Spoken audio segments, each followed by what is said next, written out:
તમે જો વરસાદ નહીં જોતા જોતો ખરા.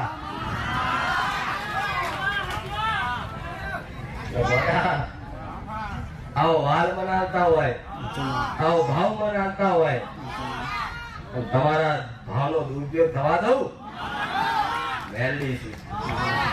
હું તો ધોળવા વાળાની ના થઉં વાપર્યું હશે કે બુવાના બાપની નહીં.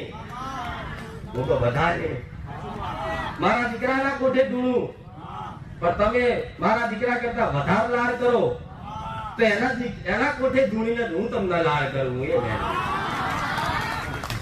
આ કઈ દીકરા માં તારા વગર ગમતું જ નહીં, રહેવાતું નહીં. માં ગમે તેવા વરસાદ આવે, વાવાઝોડા ગમે તેવું થાય, માં તારા પ્રવચન બંધ ના કરતી. આવા વાર્તા તમે એમ રાખતા હોય મનથી કહું તોય પહોંચે ભલે, પણ જે લખો છો ને એ બધું